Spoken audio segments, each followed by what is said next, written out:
السلام عليكم ورحمة الله وبركاته. الحمد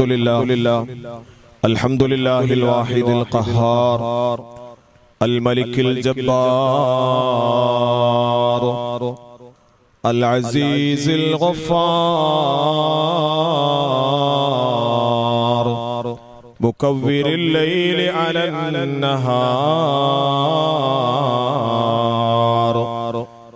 تذكرة لأولي القلوب والأبصار وتبصرة لذوي الألباب والاعتبار. اللهم صل على النبي المختار وعلى آله الأطهار.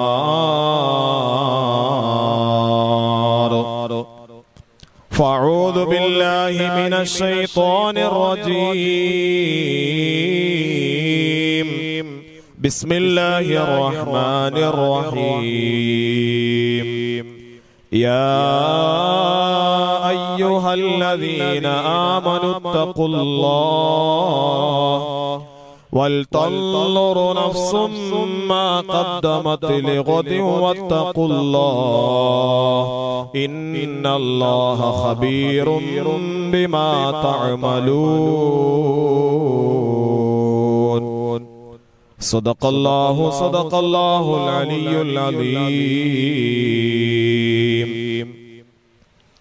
وقال نبينا وحبيبنا محمد صلى الله عليه وسلم: ما من عبد مؤمن تخرج من عينيه دمعة وإن كانت مثل رأس الذباب من خشية الله ثم تصيب شيئا من حر وجهه إلا حرم الله على النار. صدق رسول الله المصطفى الأمين. ഏറ്റവും ബഹുമാന്യരായ ആദരണീയരായ പ്രിയപ്പെട്ട സഹോദരങ്ങളെ, സഹോദരിമാരെ, മുഅ്മിനീങ്ങളെ, മുഅ്മിനാത്തുകളെ, അല്ലാഹു സുബ്ഹാനഹു വ തആല നമ്മെ എല്ലാവരെയും അനുഗ്രഹിക്കുമാറാകട്ടെ. വിശുദ്ധമായ റമളാനിന്റെ 14ാമത്തെ ദിവസത്തിലാണ്, റമളാൻ വെളിച്ചത്തിലാണ് നാം ഓരോരുത്തരും ഒരുമിച്ച് കൂടിയത്. അല്ലാഹു നമ്മുടെ എല്ലാ പ്രവർത്തനങ്ങളും സ്വീകരിക്കുമാറാകട്ടെ. നമ്മുടെ കുറവുകളും പോരായ്മകളും അല്ലാഹു മാപ്പാക്കി പരിപൂർണ വിജയികളിൽ അല്ലാഹു നമ്മെയും നമ്മുടെ കൂട്ടുകുടുംബാദികളെയും എല്ലാവരെയും അല്ലാഹു ഉൾപ്പെടുത്തി അനുഗ്രഹിക്കുമാറാകട്ടെ. വിശുദ്ധമായ റമളാനിന്റെ 14ാമത്തെ റമളാൻ വെളിച്ചത്തിൽ കരയാം നമുക്ക് കരയാതിരിക്കാൻ എന്ന ഒരു വലിയൊരു വിഷയത്തിന്റെ ഒരു അല്പഭാഗം മാത്രമാണ് നിങ്ങളുടെ മുന്നിലേക്ക് പറയാൻ ആഗ്രഹിക്കുന്നത്. പലപ്പോഴും പല നസീഹത്തിലും സദസ്സിലുമൊക്കെ സൂചിപ്പിക്കപ്പെടാറുള്ളത് പോലെ വിശ്വാസിയുടെ ജീവിതത്തിന്റെ ഏറ്റവും വലിയ കർമ്മമാണ് കരയുക എന്നുള്ളത്. സാധാരണ രീതിയിൽ ഭൗതികമായ നമ്മുടെ നഷ്ടങ്ങൾക്കോ കുടുംബാദികളുടെ മരണങ്ങൾക്കോ അല്ലെങ്കിൽ മരണപ്പെട്ടതിനു വേണ്ടിയോ അല്ലെങ്കിൽ മരണപ്പെട്ടപ്പോഴോ മറ്റെന്തെങ്കിലുമൊക്കെ പ്രയാസങ്ങളോ പ്രതിസന്ധികളോ അകപ്പെട്ടതിന്റെ പേരിലോ ഒക്കെയാണ് പലപ്പോഴും നമുക്ക് അറിയാറുള്ളത്. യഥാർത്ഥത്തിൽ കരച്ചിൽ നമുക്ക് പ്രതിഫലമുള്ള അമലായി അല്ലെങ്കിൽ കർമ്മമായി നാം മനസ്സിലാക്കണം.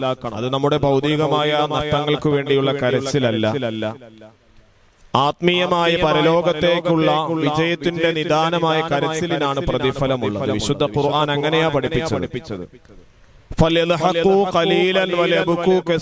നിങ്ങൾ വളരെ തുച്ഛമായി നിങ്ങൾ ചിരിക്കുകയും നിങ്ങൾ അധികമായി കരയുകയും ചെയ്യണമെന്ന് വിശുദ്ധമായി ഖുർആൻ പഠിപ്പിച്ചതിന്റെ സാരവും മുമ്പൊരു റമളാൻ വെളിച്ചത്തിൽ ഞാൻ സൂചിപ്പിച്ചതുപോലെ വിശുദ്ധമായ ഖുർആൻ പഠിപ്പിച്ചതുപോലെ നിങ്ങൾ കുറച്ചു മാത്രം നിങ്ങൾ ചിരിക്കുകയും നിങ്ങൾ അധികമായി നിങ്ങൾ അല്ലാഹുവിനെ ഓർമ്മിച്ചുകൊണ്ടും അല്ലാഹുവിന്റെ ദൃഷ്ടാന്തങ്ങളെ ഓർമ്മിച്ചുകൊണ്ടും നിങ്ങൾ കരയുകയും ചെയ്യണം. ആ കരയുമ്പോൾ മാത്രമാണ് നമ്മുടെ ഖബറിനെ ഓർമ്മിച്ചും മഹ്ശറയെ ഓർമ്മിച്ചും ഹിസാബിനെ ഓർമ്മിച്ചും സിറാത്ത് എന്ന പാലത്തെ ഓർമ്മിച്ചും സ്വർഗത്തിനെയും നരകത്തിനെയും ഓർമ്മിച്ച് നമുക്ക് കരയാൻ സാധ്യമാകണം. ഖബറിൽ ഏകാന്തമായി കിടക്കുന്ന ഖബറിന്റെ രംഗത്തെ ഓർമ്മിച്ച് നമുക്ക് കരയാൻ കഴിയണം. നമ്മുടെ ജീവിതത്തിൽ സംഭവിച്ചു പോയ തെറ്റുകുറ്റങ്ങളുടെ പേരിൽ നമുക്ക് കരയാൻ കഴിയണം. നാം ചെയ്ത സൽക്കർമ്മങ്ങൾ, ഒരുപാട് സൽക്കർമ്മങ്ങൾ ഒരു പക്ഷെ ഉണ്ടായേക്കാം. പക്ഷെ ആ സൽക്കർമ്മങ്ങളെല്ലാം അല്ലാഹുവേ നീ സ്വീകരിച്ചോ ഇല്ലയോ എന്ന് തീർച്ചപ്പെടുത്താൻ നമുക്ക് കഴിയില്ല. ആ ഒരു ചിന്തയിൽ കരയാൻ നമുക്ക് സാധ്യമാകണം. ഇങ്ങനെ കരയാൻ നമുക്ക് കഴിയുമ്പോഴാണ്, ദുനിയാവിൽ ഇത്തരത്തിൽ നമുക്ക് കരയാൻ കഴിയുമ്പോഴാണ് ആഖിറത്തിൽ എല്ലാവരും കരഞ്ഞ് വെപ്രാളത്തിലും ബേജാറിലും പ്രതിസന്ധിയിലും കടന്നു പോകുമ്പോ അവിടെ കരയാതെ സന്തോഷത്തോടുകൂടി നിലകൊള്ളാൻ നമുക്ക് സാധ്യമാകുന്നത്. അതുകൊണ്ട് ദുനിയാവിൽ ആഖിറത്തിന് വേണ്ടി നമുക്ക് കരഞ്ഞാൽ നാളെ ആഖിറത്തിൽ നമുക്ക് കരയാതെ സന്തോഷത്തോടുകൂടി അവിടെ നമുക്ക് കഴിയാൻ സാധിക്കും. അല്ലാഹു തആല നമ്മെ എല്ലാവരെയും അത്തരത്തിൽ ഉൾപ്പെടുത്തി അനുഗ്രഹിക്കുമാറാകട്ടെ. എത്രത്തോളം നമുക്ക് അല്ലാഹു തആല സംവിധാനിച്ച കണ്ണുനീരും ആ കണ്ണുനീര് അല്ലാഹുവിന്റെ ഹബീബായ നബി സല്ലല്ലാഹു അലൈഹി വസല്ലമ തങ്ങൾ പഠിപ്പിച്ചതുപോലെ മാമിൻ അബ്ദിൻ മുഅ്മിനിൻ തഖറുജു മിൻ ഐനൈഹി ദംആ, ഏതെങ്കിലും ഒരു മുഅ്മിനായ മനുഷ്യന്റെ കണ്ണിൽ നിന്നും കണ്ണുനീരൊഴുകി പുറത്തേക്ക് കടന്നു വരുമ്പോ, ആ കണ്ണിൽ നിന്നും കണ്ണുനീരൊഴുകി വരുമ്പോ ആ കണ്ണുനീർ എത്രത്തോളം ഇൻകാനതു മിത്ലു റഅസി ദുബാബ്, ഒരു ഈച്ചയുടെ തലയുടെ വലിപ്പം. നമുക്കറിയാം ഒരു ഈച്ചയുടെ തലയുടെ വലിപ്പം. അത്രയ്ക്ക് ചെറുതായ ഒരു കണ്ണുനീരാണ്. അല്ലാഹുവിനെ ഓർമ്മിച്ചാണ് അവൻ കരയുന്നത്. അവന്റെ ശിക്ഷയെ ഓർമ്മിച്ചാണ് കരയുന്നത്. ഖബറിനെ ഓർമ്മിച്ചാണ് കരയുന്നത്. അവന്റെ പാപത്തെ ഓർമ്മിച്ചാണ് കരയുന്നത്. സ്വർഗത്തെ ഓർമ്മിച്ചാണ് കരയുന്നത്. നാളെ എന്റെ ഖബറിന്റെ അവസ്ഥ എന്തായിരിക്കുമെന്ന് ചിന്തിച്ചുകൊണ്ടാണ് അവൻ കരയുന്നത്.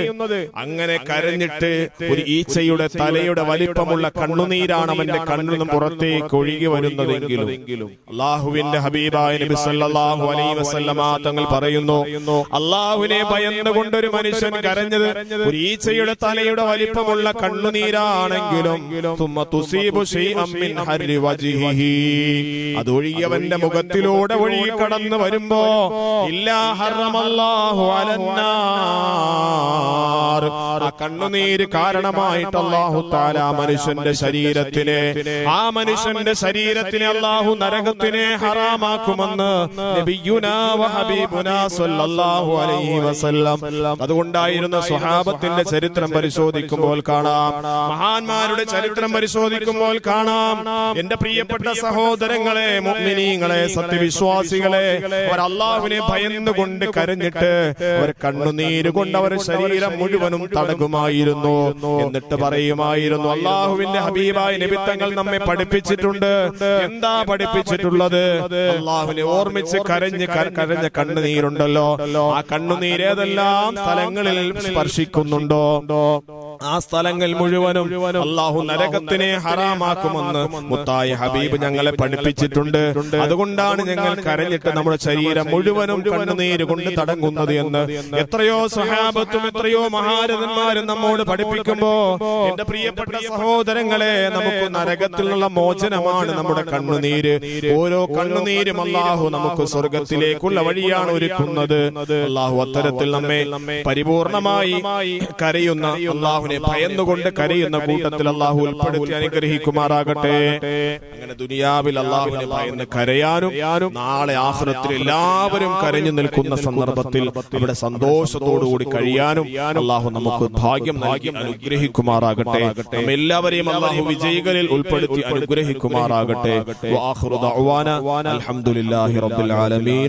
അസ്സലാമു അലൈക്കും വറഹ്മത്തുള്ളാഹി വബറകാതുഹു.